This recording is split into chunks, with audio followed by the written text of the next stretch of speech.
Hey, howdy and hello, folks. Welcome back into T1A.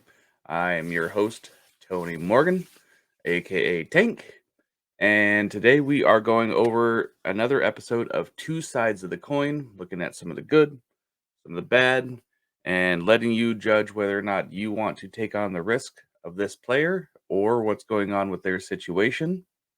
Let's get into it.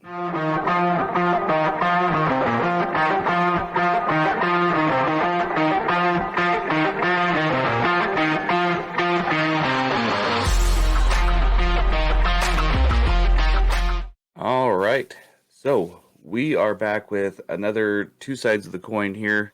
And today we are checking out DJ Moore. We as a fantasy community are pretty much done with Deniston Moore Jr. I see why he goes by DJ. I would be calling him Dinty Moore, like the beef stew, if it were up to me. But we know he's going by DJ Moore. Current startup value ADP in one QB leagues is 57, so he's going in the fifth round. In two QB startup leagues, it's going at the 59.8, so kind of the 5-6 turn there. And DJ Moore is going into his sixth season. That's right, his sixth season, and he is just 26 years old. Velus Jones came in last year. He's already 26. We see Mooney, who is almost 26. Claypool just turned 25. Equinemius is 26. Mooney's been in the league 3 years. Claypool's been in the league 3 years. Equinemius has been in 5 years. Velus has been in, this is his second. And they're all about the same age as DJ Moore, who's got 6 years of experience. Or, well, 5 years going into his sixth. DJ Moore still has 2 years of being a prime wide receiver, as well as a total of 4 years of solid production that he can go into his 30s. So we, as a dynasty community, should still be on DJ Moore. He's still young, he's still viable, he's still good to go. In PPR finishes for his career so far, he started off his rookie year as the 39th receiver. Then the next year came in, knocked it out, was almost a wide receiver one. He finished 16th, then 23rd, 18th, and then 24. So solid wide receiver two numbers to fringe wide receiver two numbers, with the first or his sophomore year almost making wide receiver one. He's not injury prone. He solidly hits wide receiver two numbers. What's the deal with why we have him so low on a lot of our rankings? Well, let's look at a little bit of what happened and his production. Looking at his production, he averaged catching the ball just 59.1% of his targets that he's received, and 63% is the NFL average right now. He averages 4 touchdowns a year. Last year was a huge spike with 7, but we don't know how much we can really gauge on that coming into this new offense. He averages 4.6 receptions a game and 65 yards receiving. His QBs, his rookie year, he had Cam Newton, and then he had Kyle Allen for 2019, Teddy Bridgewater for 2020, Sam Darnold for 2021, and then kind of a mix of Baker, Darnold, PJ Walker last year, where they all had about 6 games of throwing to DJ Moore. So, yeah, not super accurate QBs or dynamic. Yes, Cam is dynamic, but that was his rookie year, and was Cam an amazing passer? Not really. This last year, DJ Moore caught 63 of 69 catchable targets out of his total targets of 118 thrown to him. So there were 49 targets that weren't even catchable to getting to DJ Moore. That's 50 passes that, like, that's a Tom Brady game where he doesn't throw anything that's catchable to DJ Moore. That's ridiculous. We look over here at the chart, looking at his snap share. He was out there on the field 96.3% of the time, number 2 in the league in snap share for wide receivers. His air yard share, 48%. He was all of the passing offense. He almost had half of the yards for Carolina last year in receiving. Then you also look at what I'm just talking about there, target quality rating, 92nd in the league, but yet still finishes wide receiver 2 because he hustles, because he plays hard, because he just works, and he works every down. What could we really expect with him going to Chicago? Well, let's take a little bit of a look at Chicago. So up on the board here, we have uh, Justin Fields' QB stats on the bottom and last year's target distribution for Chicago. So Justin Fields had 60% completion and he had 318 attempts last year. Out of that, Mooney had 40 of 41 catchable targets out of his total 61 targets. That's a 67% catchable target rate. So out of his total targets, 41 are catchable out of the 61. That's 67% of his targets were catchable. DJ Moore was dealing with 58% of his targets being catchable. Justin Fields had 8 of his 15 games with 15 plus rushing attempts.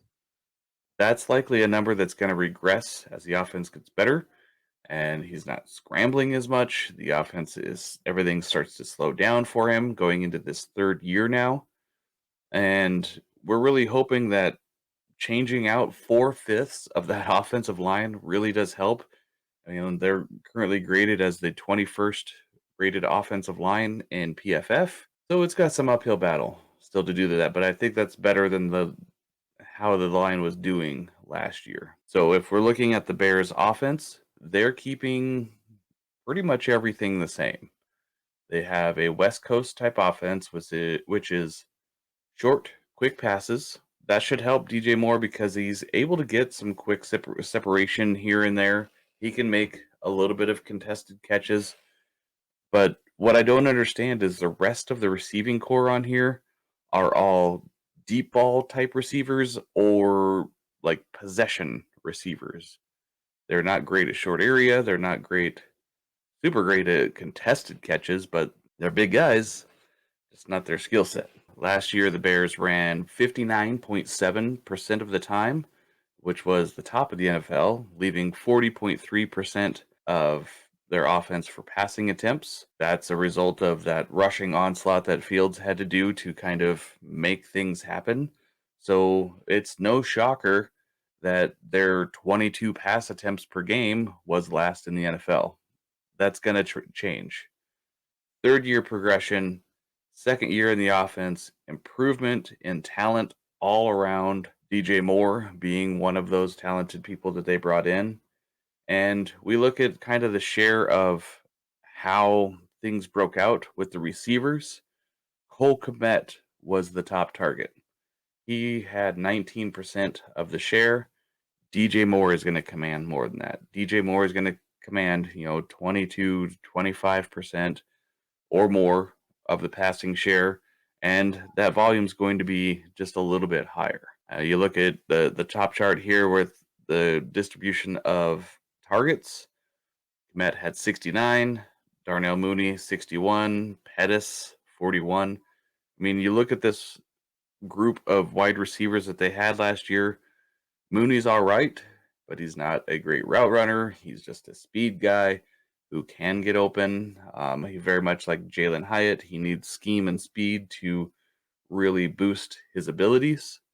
And having DJ Moore will help Mooney a little bit, but that's not going to be the focus of the offense. It's going to be DJ Moore and that rushing game that they have. So between DJ Moore's ability to get open, to be a reliable target, and despite his horrid array of what he has seen for pass attempts, he still produces numbers, which is crazy because he's been locked in a terrible offense for years, and he might just have his best quarterback upgrade yet, but we just haven't seen it, so it's hard to judge what is going to be the outcome.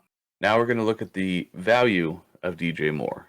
So at max value, you're probably looking to see DJ Moore get moved for a 24 first. Last year, you could probably get a first round pick and maybe a third or fourth. there was just that little bit extra value of him going on.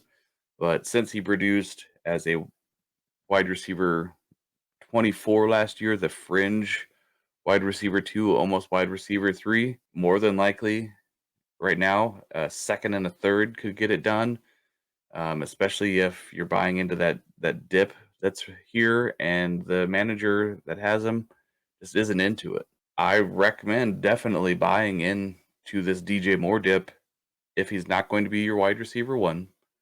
If you need a solid wide receiver 2 or you're filling a whole bunch of flex spots, this is a player that I would recommend definitely grabbing.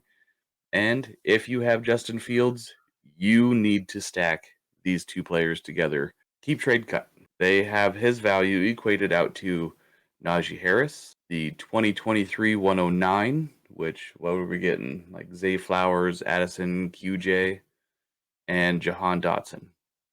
So starting running back that we've seen some production from, his volume went down last year. There's some people out, some people in on Najee. Cool. The 109. So we're looking at Zay Flowers, QJ, Jordan Addison, that type of player range. They're not even the starting wide receiver on their team. Well, they're not even the wide receiver. They're the second, third option on their team. Same with Jahan Dotson. He's competing with Terry McLaurin. DJ Moore is solidly produced, and he's going to be the number one target on Chicago. I've seen some crazy values. Some people selling low, some people putting packages together that are kind of crazy. But as low as I've seen it, the lowest value that I've seen him move for is Cedric Tillman and Luke Musgrave, and I've seen him packaged with a second and a fourth to get Tannehill and Marquise Brown. So there's kind of a still a wide range of his perceived value. So if you can find somebody that's just moving him for a low value, I would definitely recommend picking him up. What am I really expecting out of DJ Moore for this next year? Mid wide receiver 2 numbers, 18 to 24 in the finish of his rankings, averaging 4 to 5 receptions a game, probably upwards of 8 on a good game. Still getting that 60 plus yards receiving. Wouldn't be shocked to see an 80 plus game here and there for him. What's going to hold him back from being a wide receiver 1 is going to be touchdowns. He's not an outstanding red zone target. Even with all the games played last year, he had the same amount of red zone targets as Kmet with 10. So we can't expect that he's going to have a phenomenal amount of red zone ability. We look at other players last year that had more. There's Zay Jones and Russell Gage both had 18 red zone targets. So DJ Moore is just not, the finisher for drives. He's the guy that's keeping the ball moving, getting big plays. He's just getting the ball so that the offense can score.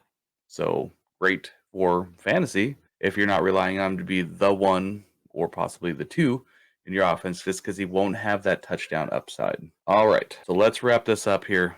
DJ Moore, if he is on your roster, be patient.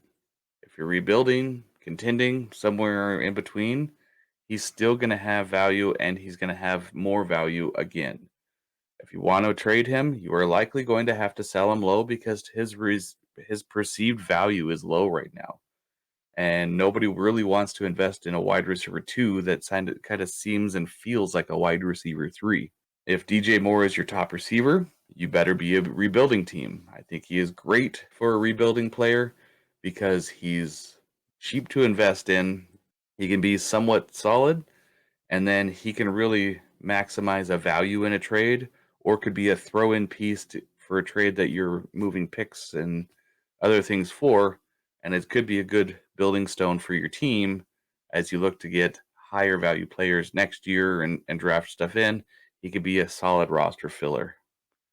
If you are contending, he is a solid flex player. You can be expecting anywhere from like 10 to 16 points a week, and could get a week or two there where he scores up to 20 for you. Being 26, he still has more viable years, and quite possible that his best football is still ahead of us. The one hitch or hiccup that really could stalwart all of this uncommon performance is him going to a new team. So the past, you know, we've seen wide receivers move teams. It hasn't worked well. The only times that we have seen receivers move and it didn't factor is if the wide receiver was an elite player. I think DJ Moore has some elite skills that just haven't been refined to the point where he gets to utilize everything that he is. So, with everything said here, DJ Moore has proven that he can be a wide receiver too. He's got new opportunity on a new team where he's going to still be the main wide receiver. I expect him to be a mid to late wide receiver 2 on the finish this year, but it could finish up just a little bit higher, and the value to get him is not high. I definitely recommend going and getting him, or if you're rebuilding or you already have him on your team, just hold on to him. He's going to have some more value. He could be a good mid-season trade if things start to go well in the first part of the season, or at the end of the offseason next year, things are looking better for him. Like he has a good, finish at maybe 16 or 14 as his wide receiver finish. His value is going into the offseason is going to be higher than it is perceived right now. And that would be a good time to sell him. All of that said, please throw in a like and subscribe if you're enjoying the videos. I'm going to have a couple more two sides of the coin coming out. We have our final best ball tournament draft coming up, not this weekend, but next weekend. And we're getting closer, people. We're getting closer. So that's all I got for you today. Appreciate you tuning in.